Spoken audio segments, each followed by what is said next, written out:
Hi, and welcome to an episode of the Jetrails podcast. I'm Robert, your host. Today, we're going to be talking all about tackling the challenges of e-commerce operations and really a lot of what's happening behind the scenes at e-commerce businesses, what business owners and e-commerce managers and others in organizations are doing or should be doing in order to operate more effectively and efficiently.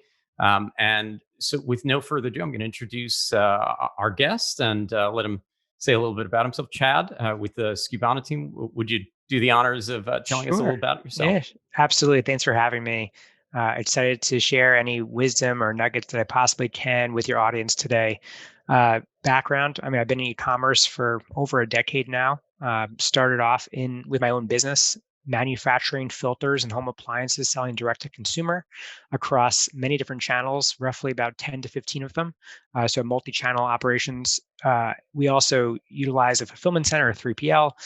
In fact, I have two of them across the United States. And out of the challenge of running my business and automating it, I couldn't find anything out there. I had a lot of failed implementations. I lost a lot of money, as you can see, a lot of hair as well, and time, right? And that's the most important thing because you can really never get that back. And so we launched Skubana to really focus on the mid-market enterprise merchants and brands that are out there to help them not have to go through a painful, agonizing deployment of an operations platform, but also that's purpose-built for today's commerce. Also dabbled in the Prosper Show. I was an early board member, which is really an Amazon sellers conference. I was acquired by the Internet Retailer Conference and wrote a book called Cheaper, Easier, Direct. So excited to be here today and share anything I possibly can. Very cool. Yeah, I'm going to ask one of my favorite questions. How did Skubana get its name? Because obviously I'm figuring SKU there is in an item, Mhm. but did that take a lot of kicking around in order to figure that one out? Like most great names, the genesis derives from a lot of glasses of scotch. And so once we got at least four glasses in, we closed our eyes, me and my business partner, DJ. We closed our eyes and we said, what do all brands and sellers want in life? And the thing that came for me was this like vivid imagery of like being in Cuba, being on a hammock with a beer, my child running around on the sand, and having my business run itself. So we started playing with this idea of Cubana or Cubano, right? The male version of that, Cubana. And then I was like, Skubana. And we were like, aha, that's freaking awesome. Let's do it. That is awesome. So yeah.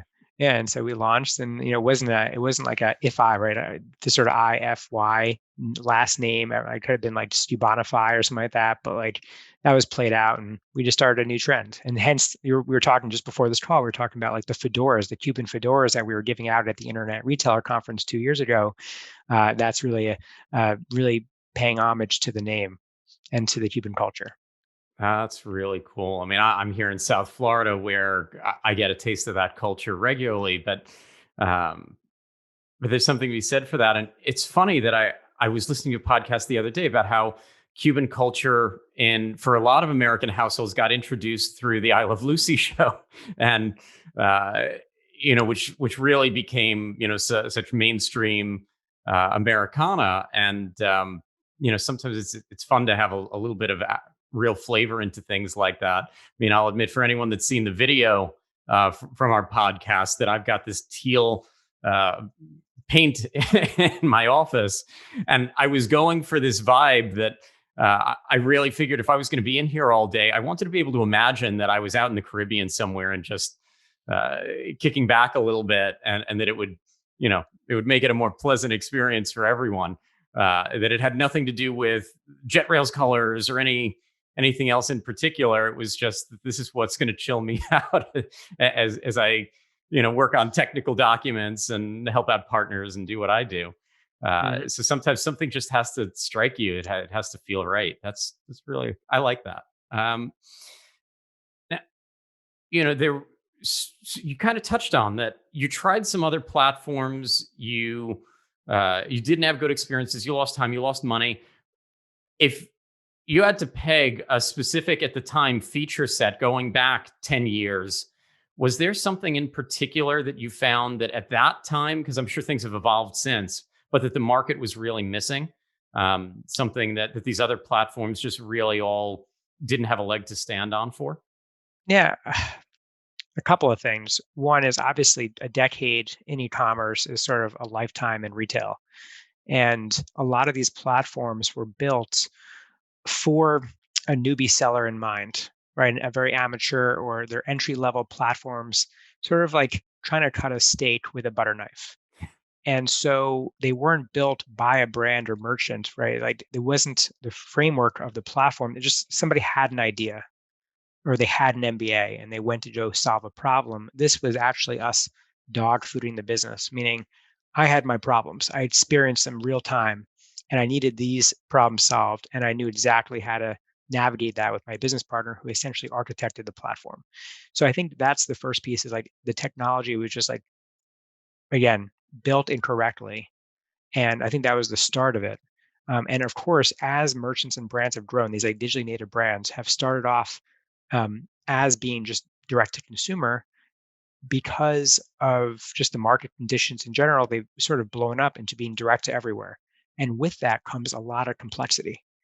And you needed to have a platform that can solve for that complexity in the right manner. And I think we did it. Yeah.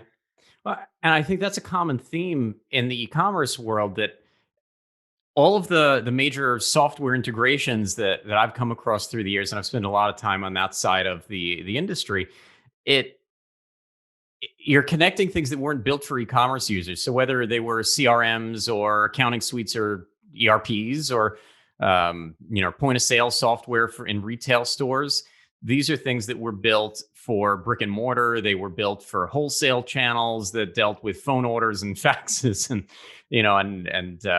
and other modes, not necessarily for communicating effectively with a leading e-commerce platform. And so I'm completely with you that I think that's where the market is in some cases struggled, because it's kept trying to integrate things that really weren't weren't a great Yeah. fit in the first place. Legacy software. The question is, how do you build a next generation business on last generation's technology? It's impossible to do it. And so you have to remove that friction. You need to have an agile software in order to unlock nonlinear growth.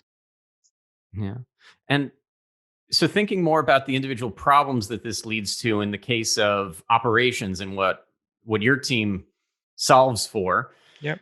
what are some of those actual challenges that these companies are facing when they're not using a proper solution, when they're still in Excel sheets, or when they're using legacy software or other solutions that Yeah. just aren't properly achieving what should be achieved in today's market? Sure. So there's a broad range, right? There's the entry level merchants and brands, and then there's the ones that are more advanced. So I'll start with the entry level merchants first. Those are the people that are using Excel spreadsheets. They're using a shipping software that doesn't connect to an inventory software, or it does connect, but it's very slow, or there's a latency involved, or it's missing unified data to be able to make decisions in your business.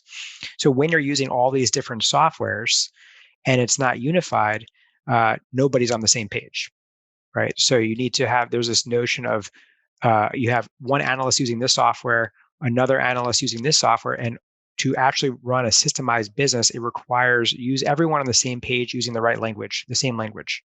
And so that's what Skubana does for these entry level merchants and brands, right? We unify everything in one place where you take shipping and then everything else you need to run the business into one platform. And now you have data they can act on.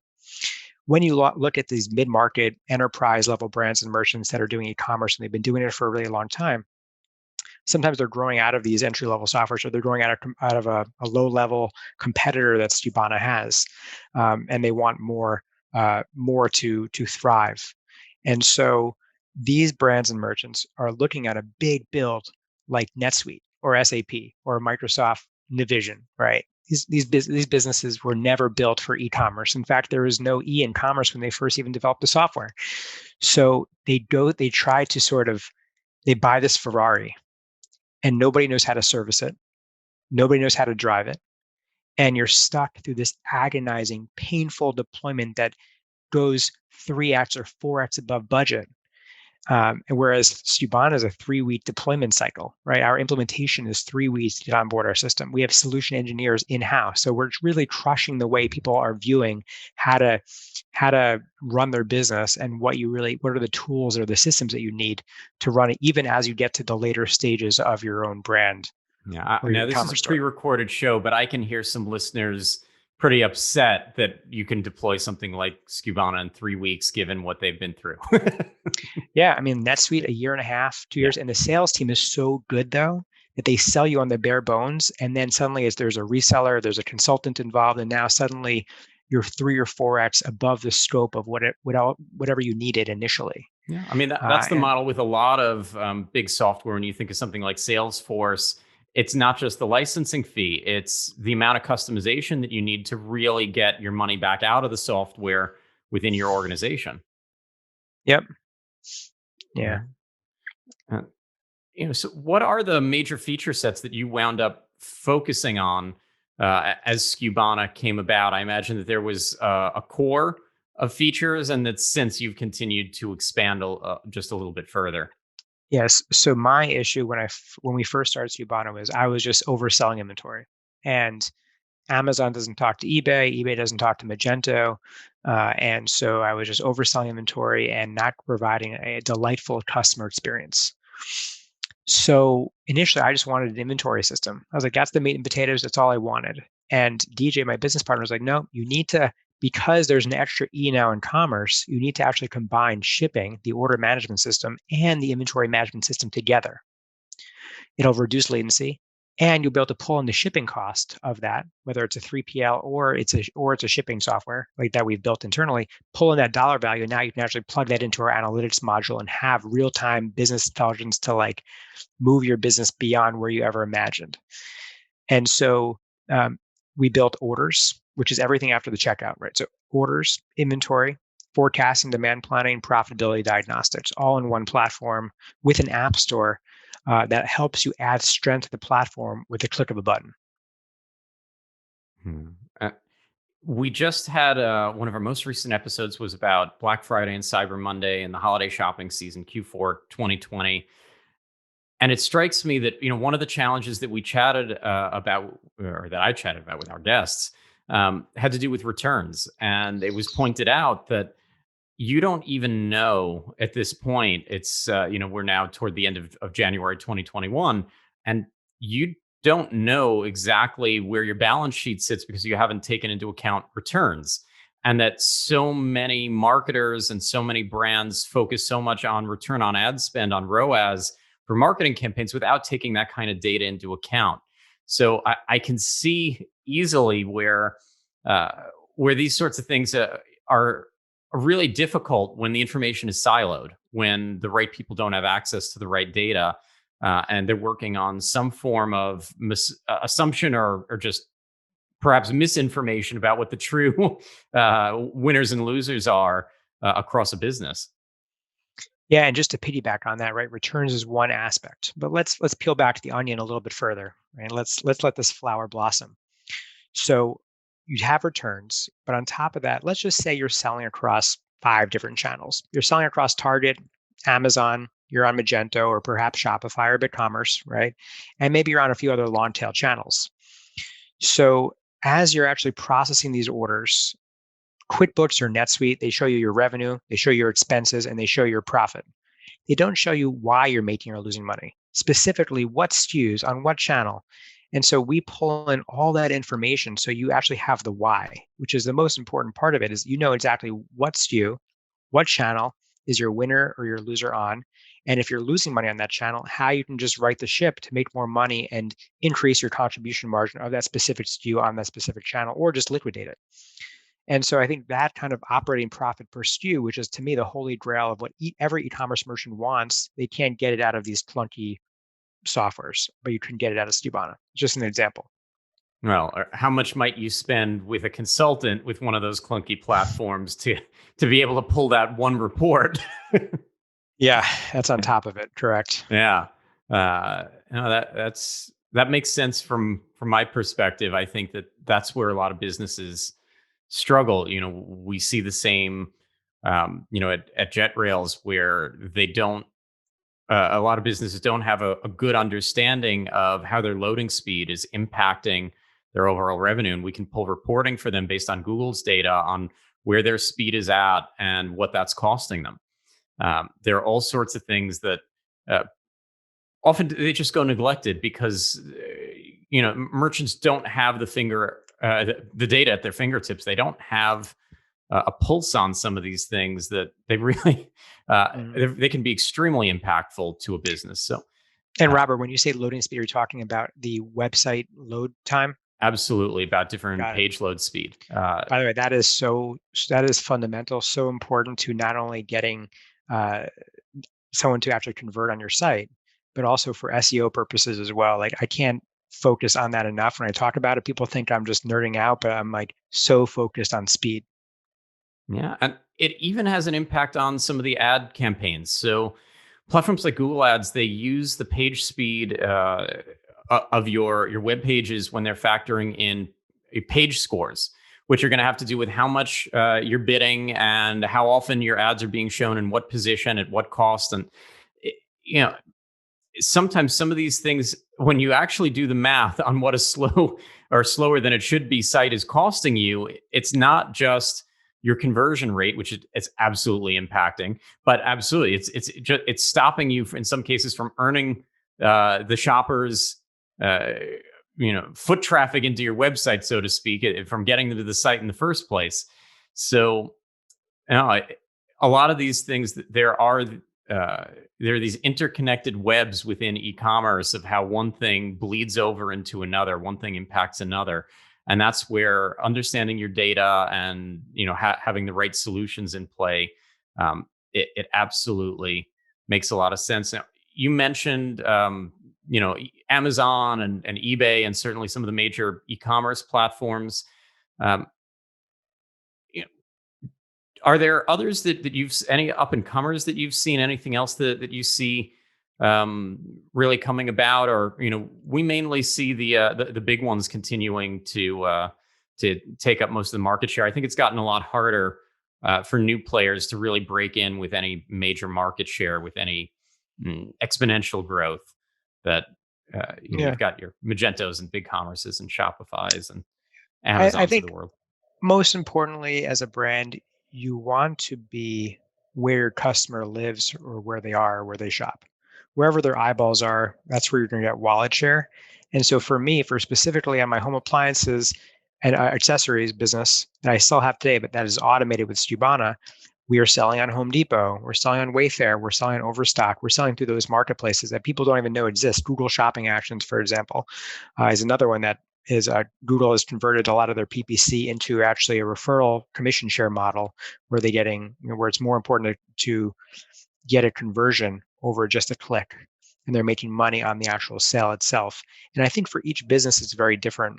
And for example, if I was in beauty, I wouldn't be on Home Depot. I would probably be on Sephora in a dropship vendor model or selling through that channel. Target has Target Plus now, the Target marketplace that's fairly exclusive, really focusing on digitally native brands. And so I think you just have to sort of think about where the demographic of your ideal client profile, where they shop, where they spend their time, and focus on attracting their time and attention towards your ad spend. Makes sense to me. If your shoppers are Walmart shoppers, then it's probably a good place to be. Yep. And, you know, when folks get to Skubana, I know that I still run into merchants that absolutely are still keeping a lot of this data in spreadsheets. I still run into a lot of merchants that are on products like QuickBooks and such for accounting and trying to run some inventory and other things out of there.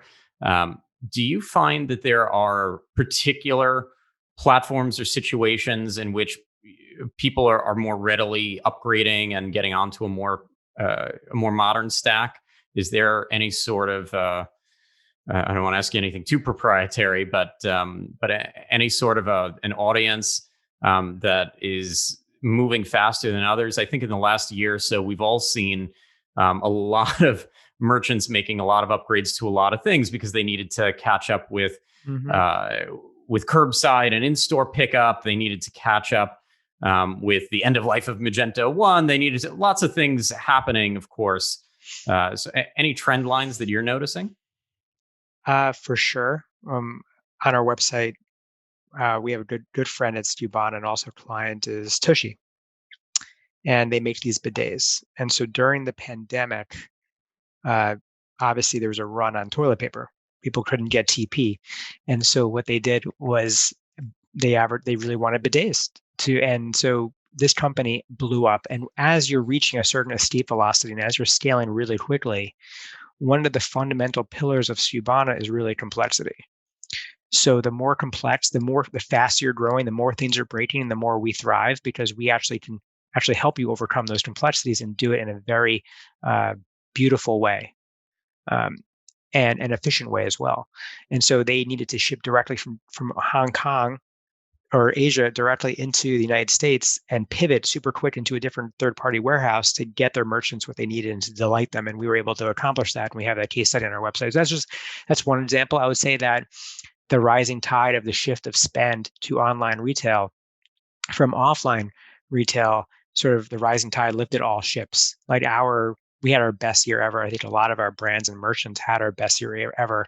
I would probably say that if you're in the travel category, that has probably taken a little bit of a dip, right? Just like travel stopped, and Absolutely. perhaps the brands that were focused on high-end fashion or started working on uh, comfortable fashion, right? Work from home fashion, being comfortable with yourself and with the clothing that you're wearing when you're working from home and still looking good. So I think our brands had a great year. It's of course across a really terrible backdrop, but we've been, at least at Skubana, the way I look at it is like we've been positioned to help. We helped our customers stay in business. Right. We helped our clients, our brands, our merchants stay in business during a crazy turbulent time with a lot of unknowns. And we were there for them to help them grow. And I think that's most important. But yeah, it was a tough year for a lot of people out there. And my wife owns a yoga studio, right? And so like she has a yoga studio in New York, and it's been decimated with the pandemic. So not everybody has had the same experience that we've had, being the fact that we're in e-commerce. But I feel very blessed. It's well said. I think that in e-commerce there are a lot more uh, to to to put it a little bit inelegantly, more winners than losers. If we were to look at it on a spreadsheet, a Hmm. lot of categories significantly up. I mean, as a web host, we helped a lot of businesses through their scalability challenges, and we got to see some of the benefits of where we sit in the ecosystem as a result. And that's not to say that everyone was growing. So, there are websites that, we may have been dealing with that are selling event tickets or other things that really we're not having that kind Hmm. of a year. And, thinking about that pivot for a lot of businesses, I know that a lot of the offline businesses had to get online quickly, and that has its own set of challenges for a retailer or a wholesaler that now really needs to do a much better job of making ordering catalogs and ordering available through the internet the way that they probably wanted to earlier, but just hadn't been pushed to or hadn't achieved yet. What about the folks that were selling more so uh, either direct to consumer through Amazon or wholesale through retailers? I imagine that a lot of folks that have been, I've seen growing into e-commerce aren't necessarily net new to the industry per se, but maybe they just didn't have their own e-commerce retail sales channel before. Have you been running into any All sort of of that, variations of that? yes. Yeah, so like suddenly e-commerce became, this is an area we need to focus on right away. And it wasn't getting a lot of mind share internally at big corporations, and they need to pivot.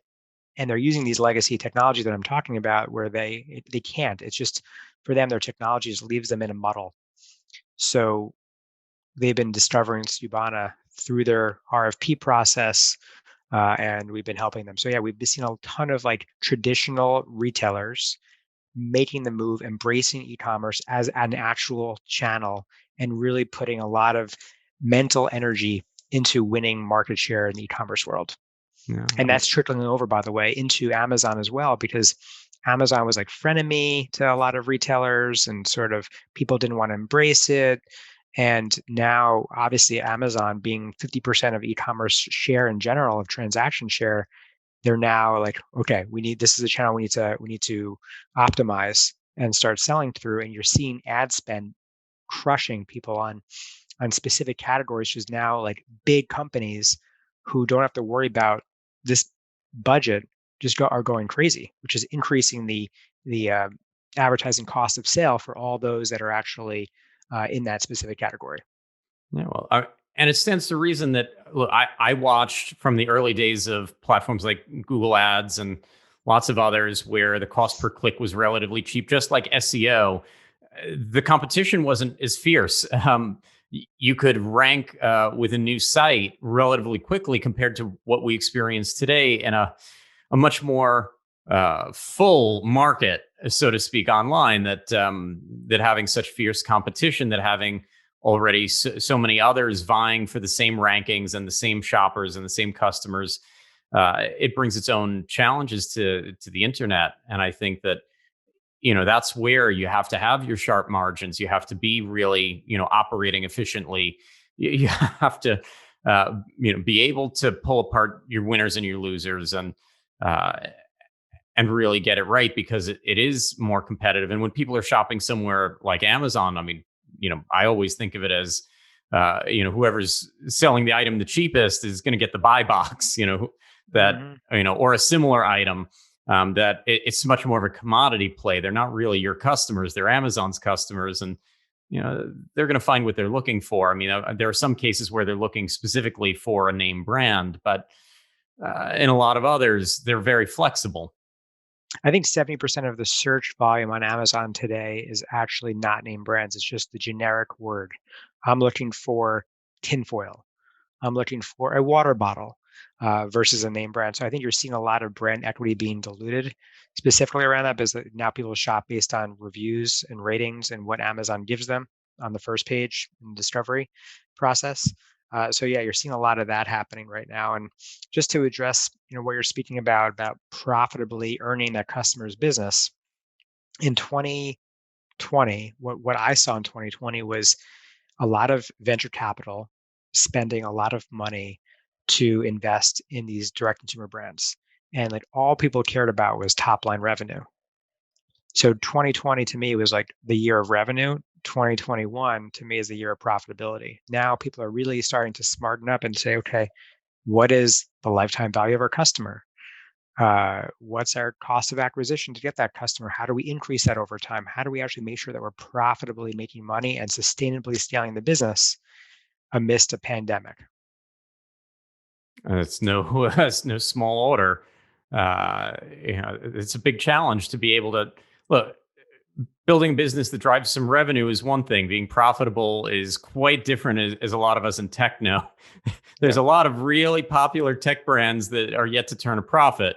So, you're seeing venture capital head in, as you've suggested, into these direct to consumer brands and other things. I think that that's a challenge that they're going to have to overcome. That, uh, with tech, we're always estimating customer lifetime value and trying to elongate it and figure out how we can be stickier and bring more value, and all these different things. I think it's not that a consumable or other thing that they're not trying to figure out how can they do that, but I think depending on what's being invested into, I mean, some of the best brands that have gone direct to consumer online, companies like Warby Parker. How often am I buying new glasses? Companies like Casper with mattresses.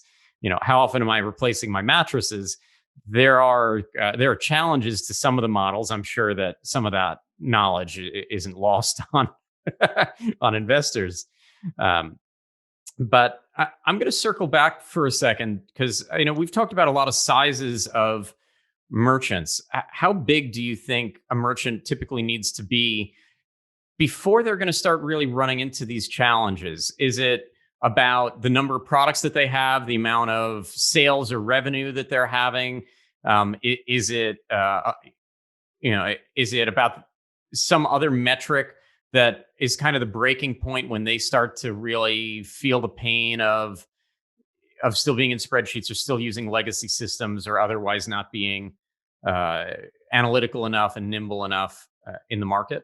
Yeah, I think Notorious B.I.G. said it best. He said, "Mo money is mo problems." And so what happens is, as you're scaling an ecom brand, once you hit a specific revenue threshold and you start wanting to expand, it could be in a SKU count, it could be in fulfillment methodology or warehouses or how you fulfill. Maybe you're having 2 warehouse footprints, or maybe you're going from 5 SKUs to 15 SKUs and you're doing bundling and kitting.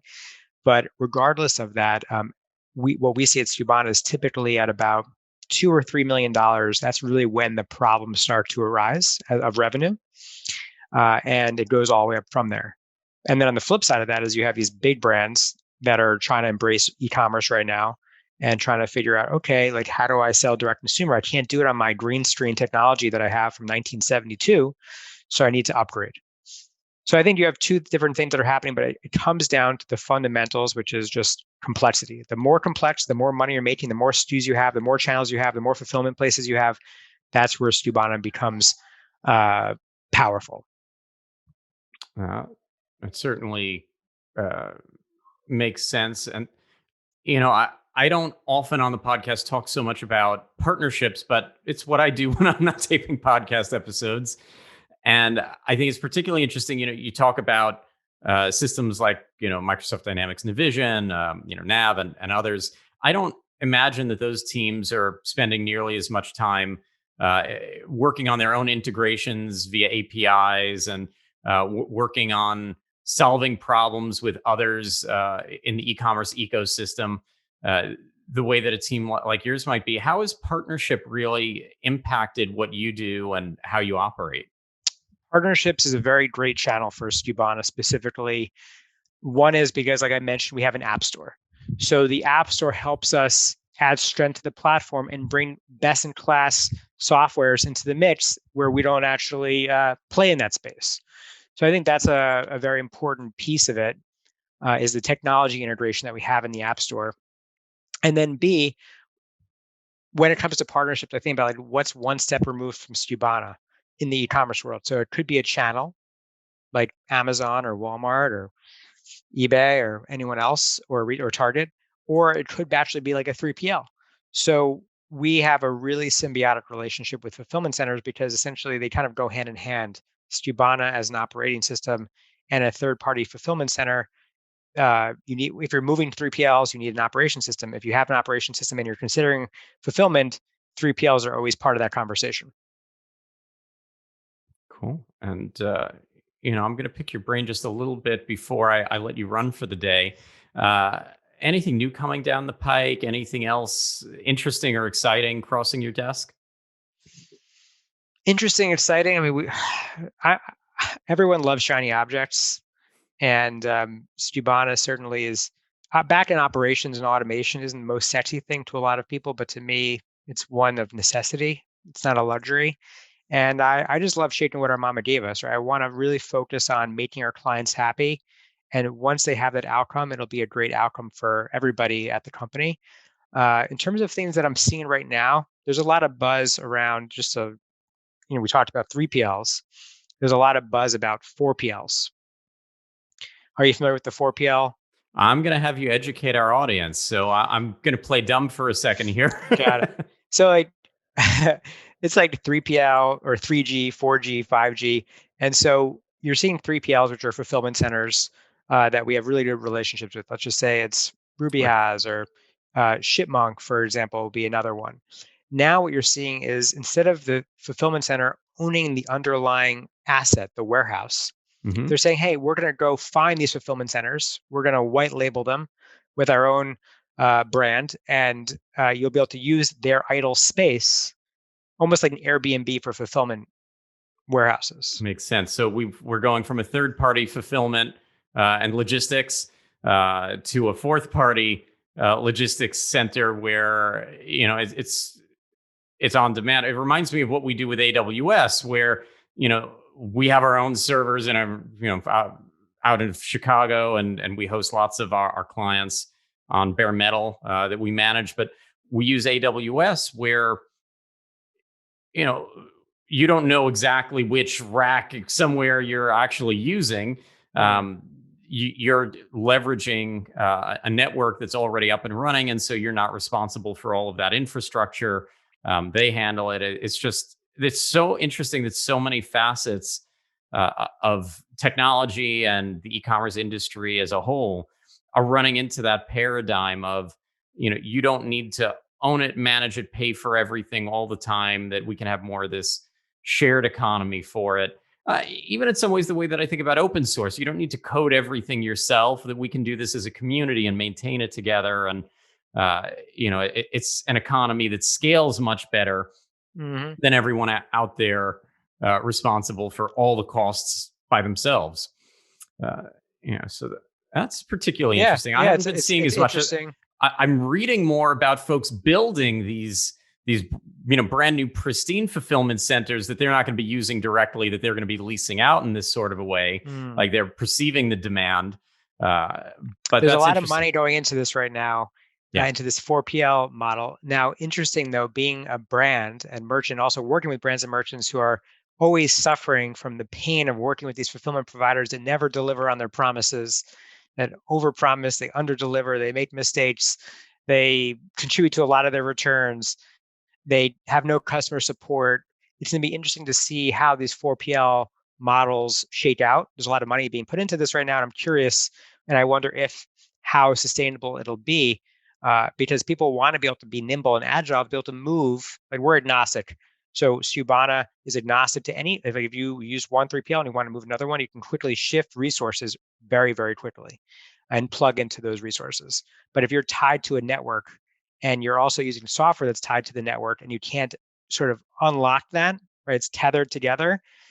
It's going to run into a lot of challenges, scaling issues into the future.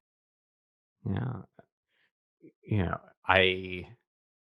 I think that we're going to see a lot more money moving into this. Look, I mean, anything tech in the last year or two, anything e-commerce gets the markets really excited, gets investors really excited because it's the future, it's growth. But I'm with you that it's going to bring its own challenges as these things evolve. That as often happens. So, look, Chad, you've been really generous with your time today. I'm sorry that we're not getting to catch up in person like we normally do, but this was absolutely fantastic. I really appreciate you coming on today. And we hope to hear some updates from you soon, and hopefully there'll be a lot more good news coming out of the e-commerce industry. So, um, Totally. Thanks for having me on. Thanks for letting me share. And if anybody wants to find out more, you can always email me at my personal email. It's just chat@skubana.com. awesome. And for our listeners, thanks as always for tuning in. Happy selling and stay safe out there.